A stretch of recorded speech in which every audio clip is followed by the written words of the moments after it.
Hello, this is Mike Smith and welcome to the first of many Maya tutorials.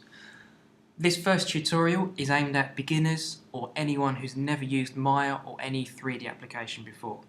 I'll be guiding you through how to set a project up, the basic interface, and then some really basic tools. So, to begin with, first thing we need to do is set our project folder.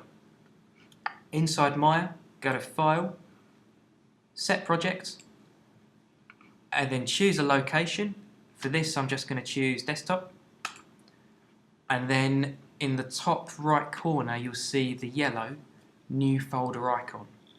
Now, just like in other applications, when you hold the cursor over an object or an icon, after 1 or 2 seconds it will tell you what it is.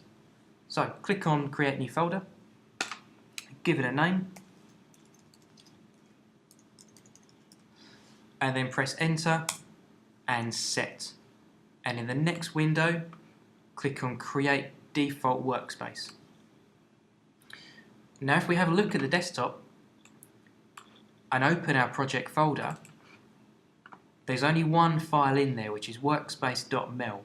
We need to leave that there, so don't change the name, don't move it, delete it or anything like that. We just need to do one last thing in our project folder, which is create another folder and call it Source Images, all lowercase, without any spaces or numbers. Now that's important for when we start texturing, and it's crucial to set this project folder up. Even if you're just practicing, or if you're just modelling something that you know you might not even keep later on, get into the habit of making this project folder now, because when you move from your computer at home to your computer at work, college or university, you'll need to take the entire project folder with you, so all of your textures and all the different assets of your scene will show up. So now we can take a look at the basic interface of Maya. If you've not used it before, it does look quite overwhelming, but we'll just take it one step at a time. So in the top left corner we have what we call the menu set. If I click on that, you've got different menus on here, so whichever one I select, you'll find the menus and options at the top of the screen will actually change. It's broken up into different menu sets simply because there's so much you can do inside Maya. For now, I'll leave this on polygons for some basic modelling. And below our menu sets we have what we call the shelf. The shelf just gives you some basic shortcuts for different objects and tools. Now again, like the menu set, you've got all different ones on here. So you've got animation, dynamics, rendering, lots of different ones there. But for now, I'll leave this on polygons. So, to move around your scene, we can simply hold Alt on both a PC or a Mac, left click on the mouse, and then you can basically rotate around what we call the grid in the centre of the screen. Alt and middle click and you can pan around. Alt and right click and you can zoom in and out when you move the mouse forwards and backwards. You can also zoom by using the scroll wheel, but sometimes it's a bit more accurate to hold Alt and then right click and you can zoom with a bit more precision. You can also see different views. If you imagine blueprints where you have a top, front and a side view, you can see that as well by pressing spacebar. Now you can see I've got my perspective, and in the perspective window it says Persp for perspective in green. We've got on the top left the top view, again underneath that it says top. You have then your front view below that, and last of all the side view. To go into any one of these, just hold the mouse over one of the windows and press space again. So now we're in the top view. You can zoom in and zoom out still, and if you hold Alt middle click you can pan around, but you'll find you won't be able to rotate because you're in a two-dimensional view. So just press space again, and we can go back into our perspective view. Okay, so let's have a look at some basic polyprimitives. Now we call them polyprimitives because they are just basic shapes. And we have a selection up here. We have a sphere, a cube, a cylinder, a cone, a plane, which is just a flat object, a torus, which is like a donut or a rubber ring shaped object. We then have a pyramid, and last of all we have a pipe. All of these can be manipulated or combined or attached together, but I'll just show you the basics for now. If I click on any one of these, so a cylinder, and it actually tells you what to do. Drag the base on the grid, then pull up for the height. So, drag on the grid, and you can set the base, and then drag up again to set the height. And we have our first 3D object. You can rotate around if you like, just to get used to that. And to view that shaded or filled in, press 5. And it even tells you there, shading display is now on, press 4 to go back to wireframe. So press 4 and it goes back to wireframe. You'll find you'll be switching between 5 and 4 quite a bit just to select different parts of your object. Now, to move the object around, or to rotate, or to scale, we can have a look at our tools palette on the left hand side. We currently have the select tool, which is the arrow. If we go to our move tool, you have 3 different arrows here. Each arrow corresponds to an individual axis.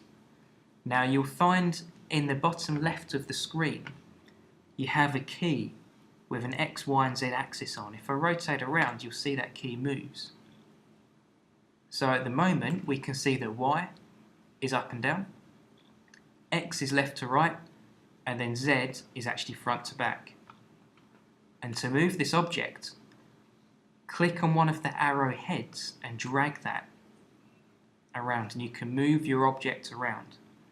Now do just click on the arrow heads themselves and just move one axis at a time. You might need to rotate around to grab Z.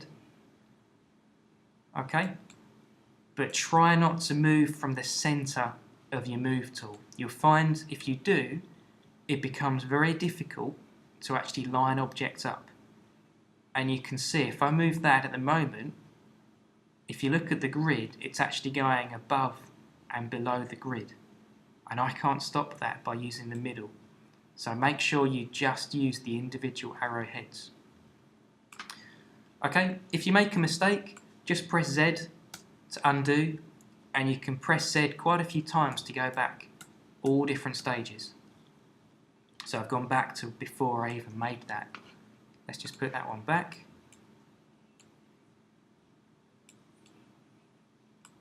And let's have a look at the other tools. So rotate is similar. There's different coloured circles that correspond to different axes. Do please just use individual ones. Just do it one at a time. Press Z to go back if you need to. And like with the move tool, try to avoid moving or rotating from the centre. If you do, you'll find you can rotate in all 3 axes at the same time, and it does become quite tricky to get it back to the right position, unless of course you just press Z. But if you've saved it and reopened it, it's too late for that. The scale tool is similar, yet it's the only one where you should use the centre point. You'll see there it scales everything at the same time. You can, however, scale individual axes, so I can scale the height, or I can scale the width or the depth of the object.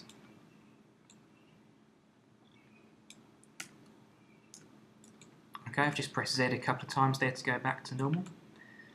Now, to make it easier, when you're moving, especially rotating and scaling objects, we can use what we call the channel box, and we can actually type in specific measurements or dimensions or rotational values for our object to move. Now the channel box we can get by clicking on one of the icons on the top right corner of the screen. Like I said earlier, if you hold the mouse over it, it tells you what these are, and you'll find it's the one on the far right. It will say show and hide channel box.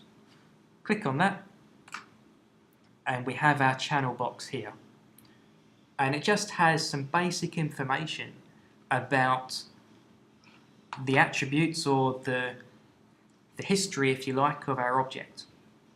So at the moment I've got translate, rotate and scale X, Y and Z. If I wanted to put this object in a particular place, I could just type in a particular number. But to begin with, I want to put it in the very centre of the grid. So I just type in zeros. Okay, now it's a very good practice to model from the centre of the grid, just as a reference point to make sure objects line up, and also you can make sure it's completely symmetrical. Now, if you do move this, you'll see, if you just move one arrow at a time, it will give you a different figure in your channel box. So the centre of the grid is 0. You can see if I'm moving left here, I've got a negative number. If I move to the right, I've got a positive number. Likewise with Y, if you go up and down, and then Z forwards and backwards. I'm going to press Z a couple of times to put it back to the centre. Do keep checking your channel box to make sure it is exactly in the centre.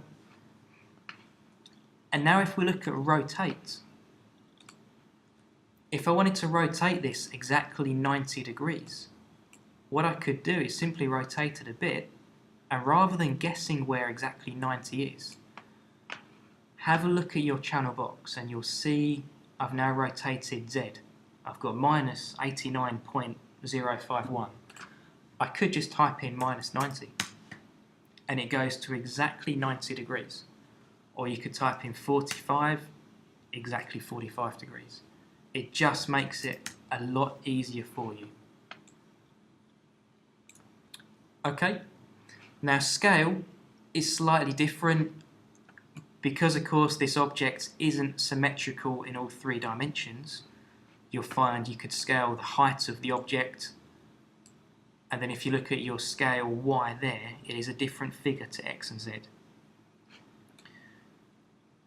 So, the next thing I want to show you just to get started is some of these objects have a lot more divisions than others. I'm just going to delete this one and have a look at a brand new cylinder.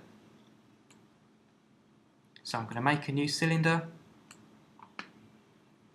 Oh, let's just try that again. There we go. Put it in exactly the centre of the grid. So zeros on translate X, Y and Z. And you'll find any round or cylindrical object. So of the polyprimitives, the sphere, the cylinder, the cone, the torus, even the pyramid and the pipe, all have a large number of divisions by default. Most of them have 20 divisions, which is quite high. We don't need that many. If you look at your channel box, you'll see towards the bottom it says Inputs Polycylinder 1. If I click on the word Polycylinder 1, it gives me a bit more information. It tells me the dimensions, as in the size, and it also tells me the subdivisions, axis, height and caps. Now if we take a look at this, if I go to subdivisions axis where it says 20, if I type in say 12, press enter, it reduces the divisions down quite a bit. Now the general rule is work with the minimum number of divisions you can get away with.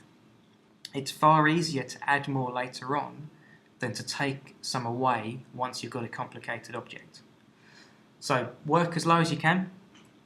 You might even be able to get away with as few as 8. Don't worry that it doesn't look as round, because we can smooth that later on. I'll show you in the next tutorial how to do that. For now, just get into the habit of getting that down to at least 12. And if we look at the other divisions, subdivisions height, you can set divisions there for the height. And then caps is in the centre. So if I put in some there, if I put in 2, it puts some in the centre. Again, make sure you only add them in if you need them. So for this, I'm just going to go down to 12, and I'm going to leave my height and caps as 1. The last thing I want to show you for this tutorial to get started is what we call the outliner. Now if I did put in some different objects, if I put in, let's say, a cube, and if I put in a different cylinder, you'll find they've all got their default names. So if I click on the first one, I'm just going to go back to my selector tool. In our channel box, that's polycylinder 1. The second cylinder I made is just called polycylinder 2. But once you've modelled something, you might even want to title these something a bit more specific. To do that, just go to Window, Outliner, and this shows you all the different objects in your scene, along with some default objects, your cameras, perspective, top, front and side, and then you've got your default lights and default object set. Ignore those for now. Just have a look at the objects you have here, and you can retitle these.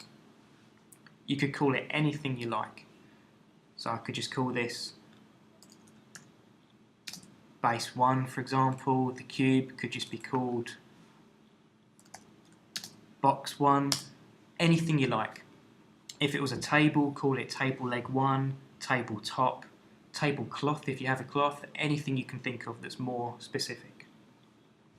Last of all, you'll find with several objects in the scene, you can't always see exactly where the edges are. Now to do that, for example on this one, you can't see all the divisions in the centre unless you click on that object. But if you clicked anywhere else off the object to deselect it, you can't see your divisions anymore. If you want to view those, underneath your shelf, click on Shading, and then halfway down, click on Wireframe on Shaded. And now you can see a blue wireframe of every object. I find that just makes it a lot easier to see. Some people don't like it, it's entirely up to you. To turn it off, just go back to Shading and then click on Wireframe on Shaded again. There's other options like X-ray, and you can make your object slightly transparent, but I prefer Wireframe on Shaded all the time. Okay, that's all for this tutorial. Keep practicing, try to learn something new, and then keep an eye out for more tutorials. Thank you.